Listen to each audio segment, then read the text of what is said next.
السلام علیکم ورحمۃ اللہ۔ الحمد للہ رب العالمین، الصلاۃ والسلام علی سید المرسلین وعلی آلہ واصحابہ اجمعین، اما بعد۔ قال اللہ تعالی فی القرآن المجید، اعوذ باللہ من الشیطان الرجیم، بسم اللہ الرحمن الرحیم۔ ما آتاکم الرسول فخذوہ وما نہاکم عنہ فانتہوا، صدق اللہ العظیم۔ محترم ناظرین و سامعین، اللہ تبارک و تعالی کا احسان ہے کہ اس نے اپنی رحمت کاملہ و قدرت کاملہ سے اپنے محبوب حضور سید عالم صلی اللہ علیہ وآلہ وصحبہ اجمعین وبارک وسلم کی بابرکت امت خیر میں پیدا فرمایا اور ہم سب کو خیر امت کے خطاب سے عظیم و شان اعزاز بخشا۔ حضرات گرامی، آج میں آپ کی خدمت میں ایک مسئلہ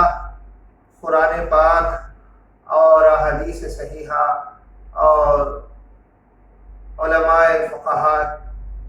کے اقوال کی روشنی میں بیان کرنے کی سعادت حاصل کروں گا۔ اللہ تبارک و تعالی ہم سب کو سننے سے زیادہ عمل کی توفیق عطا فرمائے۔ حضرات گرامی، آپ سب کو معلوم ہے کہ اللہ تبارک و تعالی حضور نبی محترم صلی اللہ علیہ وسلم کے ذریعے ہم سب کو اس کی بے شمار نعمتوں سے نوازا۔ اللہ تبارک و تعالی قرآن مجید میں ارشاد فرماتا ہے، ما آتاکم الرسول فخذوہ، میرے رسول جو تمہیں عطا کرتے ہیں اسے اپنا لو اور جسے منع کرتے ہیں اس سے باز آ جاؤ۔ آج میں ایک مسئلہ جو عصر جدید کے حوالے سے پیش کرنے کی سعادت حاصل کروں گا، نماز جنازہ۔ آپ سب کو پتا ہے کہ نماز جنازہ پڑھنا فرض کفایہ ہے۔ اگر چند مسلمان نماز جنازہ پڑھ لے تو بقیہ جتنے مسلمان ہیں وہ مستثنیٰ ہے، وہ اس سے ایگزمپٹ ہے۔ اور نماز جنازہ پڑھے بغیر اگر کسی مسلمان کو دفن کر دیا جائے، جیسا آج کے ماحول میں ہم سنتے بھی ہیں اور میڈیا کے ذریعے دیکھتے بھی ہیں،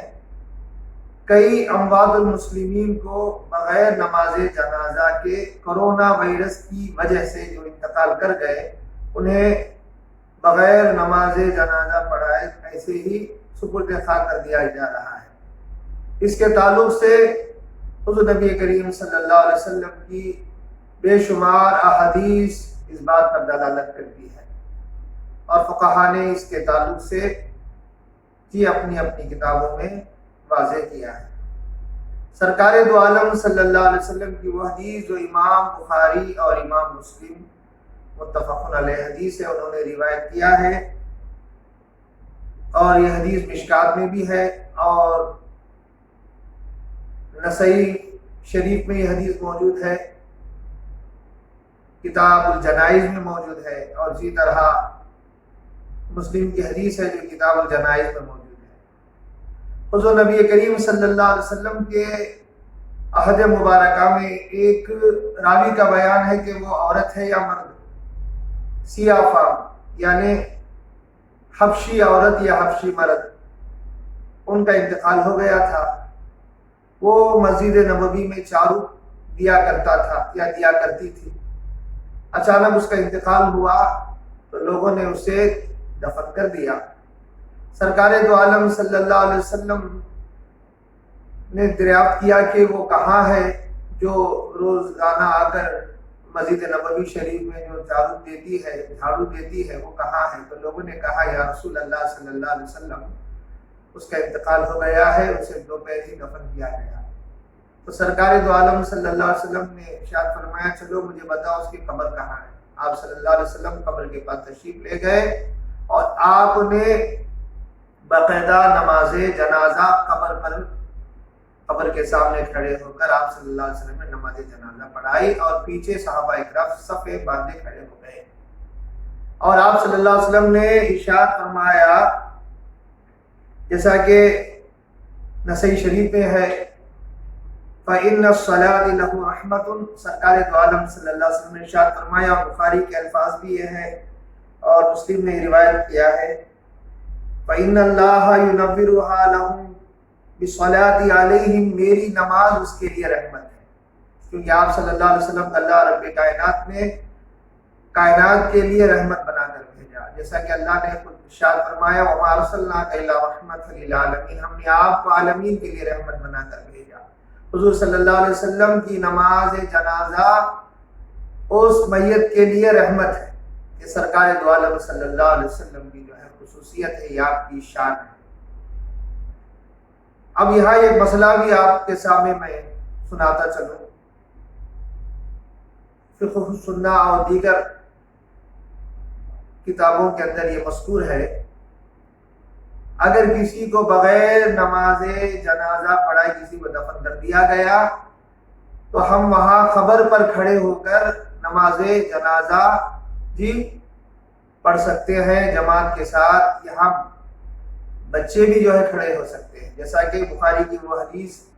جس میں حضرت عبداللہ ابن عباس رضی اللہ تعالیٰ عنہ، چھوٹے تھے آپ نے بھی پیچھے کھڑے ہو کر نماز پڑھی، تو بچے بھی شامل ہو سکتے ہیں، اور امام بخاری نے یہی باب بھی باندھا ہے کہ نماز جنازہ میں بچوں کی شرکت۔ تو بہرکیف حضور نبی کریم صلی اللہ علیہ وآلہ وسلم کا احسان دیکھیے کہ آج کے پرفتن دور میں، جبکہ لوگ جو ہے کرونا کے وجہ سے جو ہے مر رہے ہیں، اور کئی ممالک میں ہم نے دیکھا کہ بغیر نماز جنازہ کے انہیں دفن کر دیا جا رہا ہے، لیکن گھبرانے کی کوئی ضرورت نہیں، الحمدللہ خبر پر کھڑے ہو کر بھی نماز جنازہ ادا کر سکتے ہیں۔ اس کے لیے مسئلہ آپ کو میں بیان کروں کہ فقہا نے لکھا ہے کہ 3 دن تک آپ کو اجازت ہے، یعنی دفن کرنے کے بعد 3 دن تک آپ نماز جنازہ پڑھ سکتے ہیں قبر پر۔ وجہ یہ ہے 3 دن کے بعد سب سے پہلے میت کا پیٹ جو ہے پھٹتا ہے، جیسا کہ امام بخاری نے صحیح میں روایت کیا ہے کہ میت کا پیٹ سب سے پہلے پھٹتا ہے اور اس کا جسم ضائع ہونا شروع ہو جاتا ہے، تو پیٹ پھٹنے سے پہلے اسے 3 دن لگتے ہیں، اس لیے فقہا نے لکھا ہے کہ 3 دن پہلے آپ جو ہے نماز جنازہ قبر پر ادا کر سکتے ہیں۔ تو اللہ تبارک و تعالیٰ کا احسان، حضور نبی کریم صلی اللہ علیہ وسلم کی رحمت کہ سرکار دو عالم صلی اللہ علیہ وسلم نے امت پر اتنا بڑا احسان کیا ہے، اتنا بڑا احسان کیا ہے کہ آپ پر لاکھوں درود و سلام ہو کہ حضور نبی کریم صلی اللہ علیہ وسلم ہمارے لیے رحمت بنا کر بھیجے گئے ہیں، اور آپ کا ہر عمل ہمارے لیے رحمت ہے۔ اللہ سے دعا ہے کہ اللہ تعالیٰ مجھے آپ سب کو سننے سے زیادہ عمل کی توفیق عطا فرمائے۔ وما توفیقی الا باللہ، علیہ توکلت و الیہ انیب۔